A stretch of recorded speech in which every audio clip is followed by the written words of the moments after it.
Hello and a very warm welcome to everyone to this second season of Inspire Gen Z, an initiative by Directorate of Information and Public Relations Jammu and Kashmir. मैं हूं आपका host Shadab Gilani और आज हमारे साथ मौजूद हैं Sadia Tariq. She is young, energetic and international gold medalist from Jammu and Kashmir. So welcome to the show, Sadia. Thank you so much. Sadia, आपकी स्पोर्ट्स की जर्नी के बारे में हम बाद में बात करेंगे.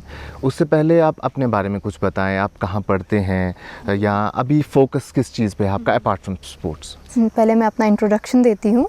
मेरा नाम सादिया तारिक है. मैं इंटरनेशनल गोल्ड मेडलिस्ट हूँ और साथ ही साथ 2 टाइम्स नेशनल गोल्ड मेडलिस्ट.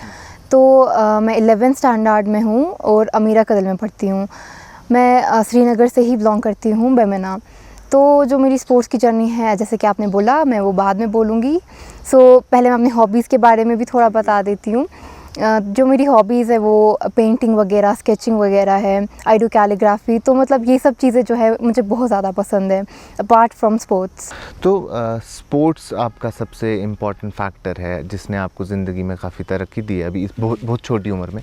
तो किस एज से आपने खेलना शुरू किया और क्या मोटिवेशन थी behind playing sport, any sport जो आपने शुरू किया? What was the reason and motivation behind that? पहले ही तो मैंने 3rd क्लास से वुशू स्टार्ट नहीं किया है. पहले मैंने टाइक्वांडो से स्टार्ट किया है from the school presentation convent. तो बिल्कुल स्पोर्ट्स में आने से पहले मैं बिल्कुल स्पोर्टी नहीं थी उतनी, लेकिन मेरे को काफ़ी ज़्यादा था कि मतलब मैं स्पोर्ट्स में जाऊं. तो मतलब जो मेरे पापा है और मेरी जो मम्मा है, they have supported me a lot. अगर उनने मुझे उस टाइम पे सपोर्ट नहीं किया होता या मुझे देखा नहीं होता कि मेरे में कुछ है स्पोर्टी थिंग, तो आज मैं यहाँ खड़ी नहीं होती. मतलब तो अगर पेरेंट्स का सपोर्ट नहीं होता मेरे साथ, तो आज मैं यहाँ नहीं होती. तो do you follow any athlete or any sports person? Yeah I do. I follow Roshibina and even I follow Kuldeep Handoo sir, क्योंकि उनकी वजह से ही जो है मतलब इंस्पायर होता है इंसान. अभी रोशबीना देवी जो है, उनने ही एशियन में सिल्वर मेडल जीता इंडिया के लिए. तो वो प्राउड मोमेंट जो था, मतलब काफ़ी ज़्यादा अच्छा लगा. उसको थोड़ा सा प्रॉब्लम हो गया था फाइनल फाइट में, तो लेकिन जिस तरीके से वो प्रैक्टिस करती है, जिस तरीके से वो खेलती है, that inspires me a lot. तो आपको लगता है उन्हें देख के कि कल को आप भी उन्हीं के जैसा बनेंगे, उस लेवल पे जाएंगे? So that's what inspires you? Yeah that's inspires me a lot. मैं चाहती हूँ कि मैं वैसे ही बनूँ, बिल्कुल एनर्जेटिक, बहुत ज़्यादा आगे जाऊँ अपनी ज़िंदगी में, अपने इंडिया और अपने JNK का नाम रोशन करूँ उसी की तरह. सादिया, एज यू मेंशन कि आपने 3rd क्लास से पहले टाइक्वांडो, बाद में वुशू खेलना शुरू किया. थोड़ा सा उस जर्नी पे लाइट डालें कि कैसे शुरू हुई जर्नी, फिर क्या चीज़ें आपने देखी लाइफ में, कैसे अप्स एंड डाउन्स रहे, बिकॉज एक स्पोर्ट्स पर्सन की लाइफ में काफ़ी चीज़ें देखने को मिलती है. So what was the journey? First of all I started my journey in school. Taekwondo से स्टार्ट किया था मैंने और उसके बाद ही आई मीन लाइक 2 साल बाद ही मैंने वुशू ज्वाइन किया.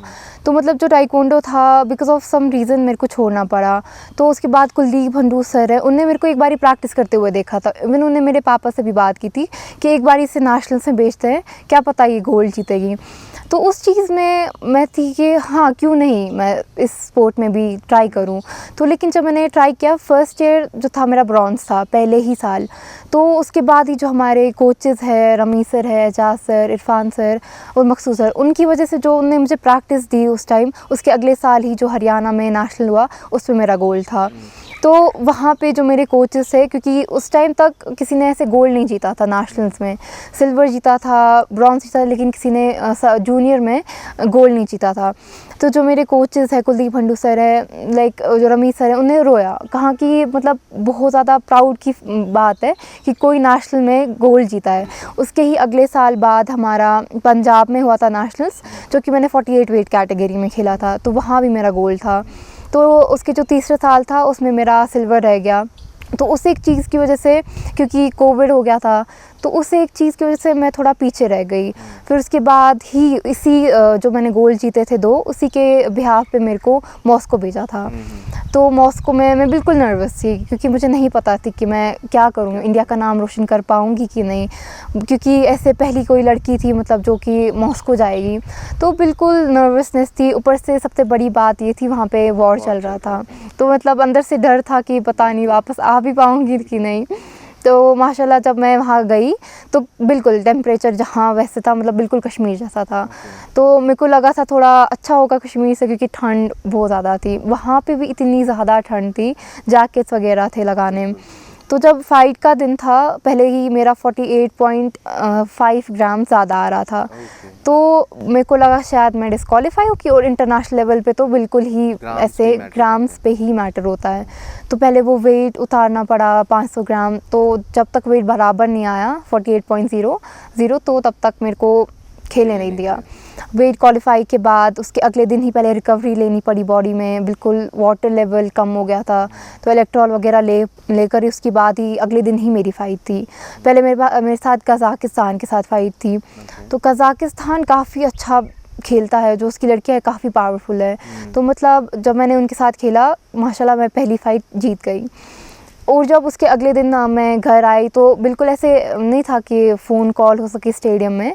तो पहले जब तक हमें होटल नहीं आना पड़ता, तब तक घर वालों को इन्फॉर्मेशन नहीं मिलती थी, ना कोचेज़ को। इसका लाइव ब्रॉडकास्ट नहीं होता था? होता था, सोनी पे होता था, लेकिन मेरे को नहीं पता थी कि वो देख पा रहे हैं कि नहीं, क्योंकि खुद से बात नहीं हो पा रही थी। तो जब मैं घर मतलब होटल आई, तो मैंने बाबा को फ़ोन किया खुशी खुशी, और कोचेज़ को भी। मैंने पहली फ़ाइट जीती। तो जब नेक्स्ट डे का बाउट शीट आया, तो मेरी थी चेक रिपब्लिक के साथ। तो उत्तर पे मैं थी कि पता नहीं, क्योंकि सर जो हमारे कोचेज़ है वो कहते हैं कि चेक रिपब्लिक, रशिया, ईरान, ये they are like the best players. तो उसके बाद ये मैं थोड़ा कंफ्यूज हो कि मैं क्या करूं, कैसे खेलूं। तो मैंने कोचेस से बात की कि मेरी ऐसी फ़ाइट है। उन्होंने मुझे बिल्कुल मोटिवेट किया कि सादिया ऐसे खेलना, ये नहीं करना, वो नहीं करना। तो रिकवरी भी थोड़ी और बची थी, तो वो भी अच्छे से कवर हो गया। अगले दिन जो मेरी फ़ाइट थी, तो उसमें पहला राउंड भी मैं जीत गई। 2 राउंड्स लगे 2-2 मिनट के, दोनों मैंने जीत लिए कॉन्फिडेंस की वजह से। अब जो अगले दिन, दैट इज़ वेरी इंपॉर्टेंट। उसके ही तीसरे दिन जब मेरी फ़ाइट थी रशिया के साथ, मैं थी कि पता नहीं शायद वो 2 गेम्स के बाद फाइनल था? लेकिन अलग अलग दिन, एक दिन एक फाइट था। तो अब तीसरे दिन जब मेरा रशिया के साथ था, मैं बहुत ज़्यादा डरी हुई थी, क्योंकि वो जो प्लेयर थी काफ़ी लंबी भी थी, उसके मसल्स अच्छे थे, और she was having that breads. हाँ, तो मैं थी कि पता नहीं आज क्या होगा, लेकिन डेंजरस। तो मैं थी पता नहीं आज क्या होगा, लेकिन इतना था कि मतलब ये फ़ाइट अगर जीती तो मतलब यही है जो मैंने ड्रीम किया था अभी तक, इंटरनेशनल में गोल्ड लाना। तो वहाँ पे जब मैंने खेला, पहला राउंड मैं हार गई। मैं डिसअपॉइंट हो गई, मेरे को नहीं पता था मैं क्या करूँगी। तो मेरे को लगा या तो 2 होंगे राउंड या तो 3 राउंड होंगे। उसके बाद यही जो 2 मिनट है, सेकंड राउंड डिसाइड करेगा। हाँ, सेकंड राउंड ही डिसाइड करेगा कि थर्ड होगा कि नहीं। तो जो मेरे पीछे कोचेस थे, इंडिया कोचेस थे जो इंडिया के थे, तो उनने ही मुझे मोटिवेट किया, कहा कि ये 2 मिनट है जिसमें तुम्हें अपना पूरा एनर्जी लगाना है। उसके बाद बस, उसके बाद तुम्हारे 2 और मिनट है, उसके बाद तुम्हारी लाइफ सेट है, क्योंकि ये बहुत बड़ी बात है। तो दूसरा राउंड मैं जीत गई। बस ये एक मोटिवेशन थी, या तो वो या तो मैं। तो तीसरा राउंड जब लगा, बिल्कुल इतना तगड़ा फाइट लगा और मैं जीत गई। तो उस टाइम पे मेरे को इतनी खुशी हुई, और जब मैंने मतलब अब मेरा हाथ उठाया, मतलब मैं अनबिलीवेबल थी, मेरे को लगा नहीं था कि मतलब मैं जीत पाऊंगी। तो जैसा वो फिल्मों में या हम देखते हैं ना कि वो फाइट होती है, ऐसा जहन में ख्याल आते हैं, वो वैसा कुछ होता है रियल लाइफ? होता है, लेकिन जब फाइट खेलते हैं तो बिल्कुल इंसान का माइंड होता है, सब कुछ भूल जाता है, सब कुछ। इंसान को पीछे का सुना ही नहीं देता कि कोच क्या बोल रहे हैं। तो मतलब वहाँ पे बिल्कुल, अगर वहाँ पे बिल्कुल अच्छे काम हो जाएगा, इंसान आराम से खेलेगा, तब जाके मतलब वो खेल सकता है, कुछ अच्छा कर सकता है। तो आपने इसमें 2-3 चीज़ें मेंशन की। सबसे पहले हम जो आपका वेट है उस पर थोड़ी बात करेंगे, because you are very young. तो इस एज में आपको अपना डाइट काफ़ी ख्याल रखना पड़ता होगा। जैसे earlier we were talking about कि आप जंक नहीं खा सकते हैं, but as you mentioned you love chocolates.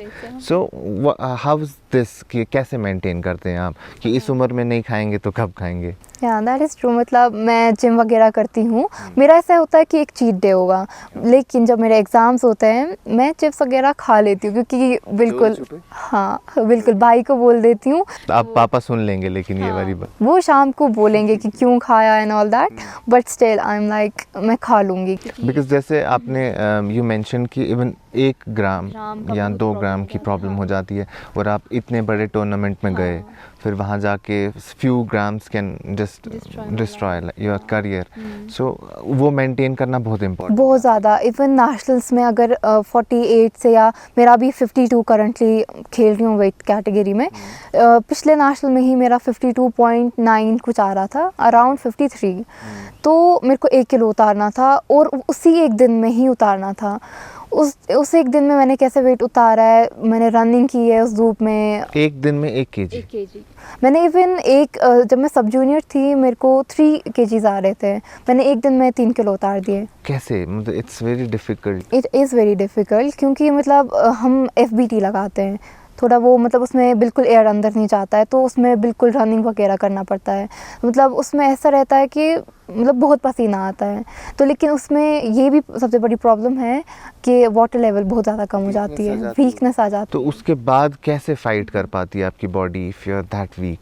उसके बाद मतलब हमें इलेक्ट्रॉल्स लेने पड़ते हैं। मतलब जितना हम पानी पिएंगे ना उतना हमारी रिकवरी होगी। कोकोनट वाटर लेते हैं हम लोग, ये सब चीज़ें जो स्पोर्ट्स पर्सन को लेना होता है। बनाना लेते हैं, उसके बाद कोकोनट वाटर, इलेक्ट्रॉल तो लेना ही लेना होता है। तो आपने अभी तक नेशनल में 4 मेडल्स लिए हैं, इंटरनेशनल में 2। सो आपकी लाइफ स्पैन जो आपका स्पोर्ट्स की जर्नी है, it's been around touching 10 years now. So injuries कैसी रही, कितनी रही, कैसे रिकवर किया आपने इंजरीज से, थोड़ा उसके बारे में बताएं। जब मैं टाइक्वांडो खेलती थी तो मेरा शिन बोन का था प्रॉब्लम, क्लैश होता था बार बार।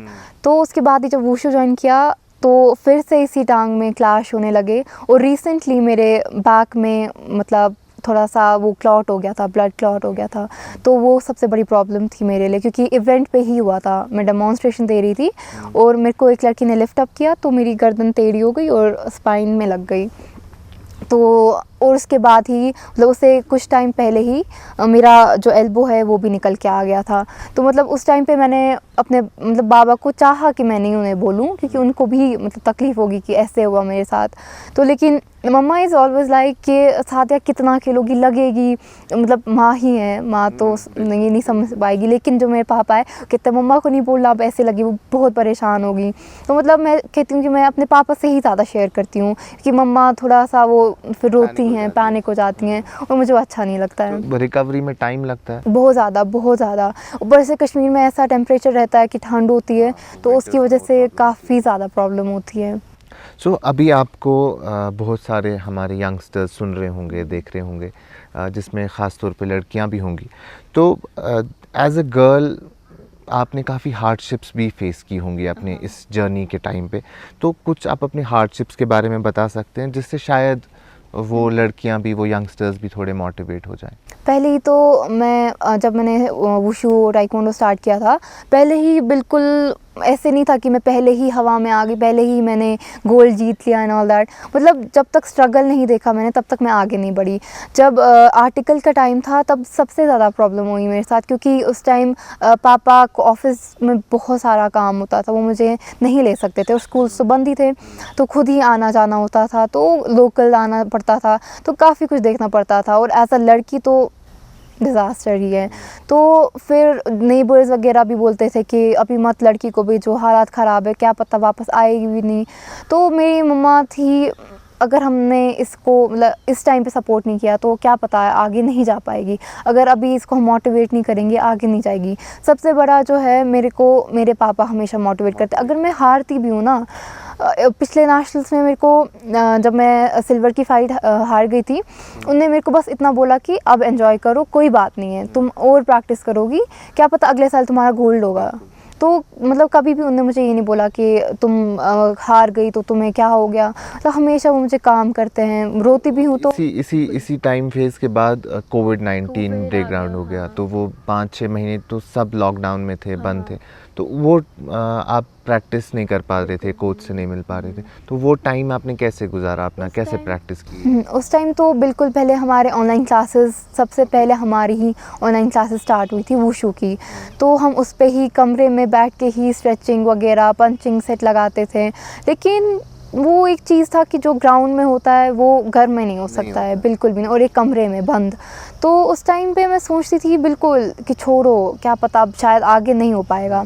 वेट गेन भी हो रहा था और बिल्कुल कांटेक्ट नहीं कर पा रहे थे कोचेस से, तो बिल्कुल लग रहा था कि आई थिंक ख़त्म हो गया है वो शो, अब कुछ नहीं हो सकता है। और आर्टिकल भी था, तो उसी के बाद हमारे कोचेस ने इनिशिएटिव लिया, उनने खाद मिल में हमारी प्रैक्टिस स्टार्ट करवाई। पहले जब तक उन्हें परमिशन नहीं ली तब तक उन्हें स्टार्ट नहीं कराई।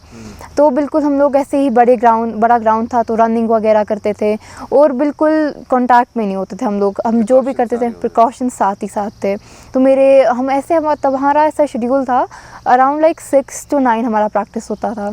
शाम को सुबह ओके। सुबह उठते थे और काम भी कुछ था नहीं, तो हम चाहते थे कि हम लोग 4 बारी प्रैक्टिस करें, क्योंकि इतना ज़्यादा डिप्रेशन एंजाइटी हो गया था, हर एक जगह डिज़ास्टर मचा हुआ था। तो मेरे पेरेंट्स भी, मतलब ऐसा हमने किया था कि ताकि पेरेंट्स भी अच्छे रहें, तो हम पेरेंट्स को लेकर, मतलब सारे जो भी स्पोर्ट्स पर्सन हैं सब अपने पेरेंट्स को लेके आते थे, फिर पेरेंट्स का अलग से सेशन चलता था। तो आपका कितना सपोर्टिव रहा अपार्ट फ्रॉम गवर्नमेंट? पेरेंट्स कितने सपोर्टिव थे? क्योंकि आपने काफ़ी बार जिक्र किया अपने फादर का कि वो आपको ले जाते थे, तो बचपन से ऐसा सिस्टम रहा है कि उन्होंने आपको स्टेडियम लिया है, उन्होंने सिखाने की कोशिश की है? बिल्कुल, पहले से बिल्कुल। जब से मैं स्टेडियम आती थी वो मुझे, मतलब कभी लेट हो जाता था प्रैक्टिस में मुझे, मतलब वो दरवाजे पे ऐसे खड़े होते थे और मुझे देख रहे होते थे, जब तक ये होगा नहीं, जब तक इसकी प्रैक्टिस ख़त्म नहीं हुई तब तक वो वैसे ही खड़े रहते होते थे, वीडियोज़ उठाते थे मेरे। इवन जब मैं अपनी वीडियो क्लिप्स देखती हूँ, मतलब मैं कहती हूँ मैं पहले कैसे खेलती थी, मतलब बिल्कुल छोटी थी, तो मतलब बाबा कहते ये सब चीज़ें होती है, ये सब इसलिए मैं तुम्हारा वीडियोस उठाता था। मतलब वो मोटिवेट करता है और हर एक टाइम जब भी मेरा इवेंट होता है वो मुझे बोलते हैं पापा कि ऐसे खेलना, ऑल्दो उनको उतना पता नहीं है गेम के बारे में, बट फिर भी वो मुझे मोटिवेट करते हैं, ट्राई करते हैं कि आप मोटिवेटेड रहो। इवन दो जैसे आपने मेंशन किया कि हार जीत is part of life, but अगर आपके पेरेंट्स सपोर्टिव है यू कैन डू एनीथिंग। जो आज का यूथ है, जो आपको लगता है कि बहुत सारे लोग थोड़ी गलत डायरेक्शन में जा रहे हैं, तो what is your message to them? उनके लिए पहले बात तो मैं उनको क्या मैसेज, तो उनके पेरेंट्स के लिए मैसेज है, क्योंकि उनके पेरेंट्स ही है जो उनको संभाल सकते हैं। तो मैं उनके पेरेंट्स से ही ये बोलना चाहती हूँ कि मतलब जो भी ड्रग अब्यूज़ की तरह हो गए हैं, मतलब कश्मीर में बहुत ज़्यादा डिस्ट्रैक्शन हो गई है, बहुत ज़्यादा। तो मतलब अगर वो एक बार अपने बच्चों को स्पोर्ट्स में लाएंगे ना, मतलब बहुत सारे ऐसे बच्चे जो ड्रग अब्यूज़ में थे लेकिन जब वो स्पोर्ट्स में आए उनकी लाइफ चेंज हो गई बहुत ज़्यादा। तो मतलब बिल्कुल इसमें मेंटली और फिज़िकली दोनों फिट रहता है इंसान, तो मतलब डिस्ट्रैक्शन से तो दूर ही रहता है। तो अगर मैं अपना शेड्यूल बताऊँ, मेरा ऐसे स्कूल हो जाता, सुबह स्कूल, उसके बाद स्कूल से आकर ही मेरा प्रैक्टिस हो जाता है। प्रैक्टिस मेरे को ऐसे टाइम नहीं मिलता कि मैं फ़ोन चलाऊँ, तो बिल्कुल ऐसे, क्योंकि पढ़ाई भी देखनी होती है। ऑल्दो मैं पढ़ती नहीं हूँ उतना, बट हाँ जब एग्ज़ाम्स होते हैं मैं 20 दिन की छुट्टी ले लेती हूँ स्टेडियम वगैरह से, और उस दिन मैं ऐसा पढ़ूँगी कि कोई पूछे ही ना, बिल्कुल कमरे से बाहर नहीं निकलूँगी, बिल्कुल पढ़ाई करूँगी। पढ़ाई भी इम्पोर्टेंट है स्पोर्ट्स के साथ साथ, हाँ, बिकॉज बैलेंस मेंटेन रहना चाहिए। So Sadia, at the end what are your future plans? क्या मतलब शॉर्ट टर्म या लॉन्ग टर्म क्या प्लान्स है आपके? कहाँ देखते हो आप अपने आप को आज से 5 साल बाद या 10 साल बाद? अभी तो मेरा बस यही है कि पहले मैं अपने एग्ज़ाम्स क्वालिफाई करूँ, उसके बाद ही मेरा ये है कि मैं एशियन में जाऊँ, एशियन चैम्पियनशिप में। यहाँ तो मेरा तो पहले वही है कि उसके लिए मेरे को अपने आप को तैयार करना है, क्योंकि ये ऐसे ही नहीं है कोई छोटा कंपटीशन है, क्योंकि चाइना, ईरान, इराक ये ऐसे कंट्री है जिनको कोई भी बीट नहीं कर सकता है। तो मतलब उनके पास हर एक चीज़ है, ऑल्दो हमारे पास भी अब धीरे धीरे आने लगी है, बट एटलीस्ट मैं ये कहूँगी कि उनके जितना हम अभी वो कंप्लीट नहीं कर सकते हैं। उनका जो स्टेडियम वगैरह होता है, जो उनका डाइट होता है, तो मतलब उस चीज़ के लिए अभी हमें काफ़ी वर्क ऑन करना है हमारे ऊपर। हमारे यहाँ डाइट के लिए अलग सा कुछ सिस्टम है? मतलब ये तो नहीं, मतलब ये अपने तक है कि इंसान क्या, मतलब अगर कोई मतलब प्रैक्टिस के बाद कुछ खाएगा नहीं, प्रोटीन नहीं लेगा, मीट वगैरह नहीं खाएगा, तो मतलब वो अपनी गेम में इम्प्रूवमेंट नहीं देखेगा, कुछ भी इम्प्रूवमेंट नहीं। आप एशियन गेम्स बोल रहे हैं, वी होप कि आप इंशाल्लाह आगे जाके ओलंपिक्स खेलें and you make us proud. So thank you so much Sadia, thank you for that. Thank you so much.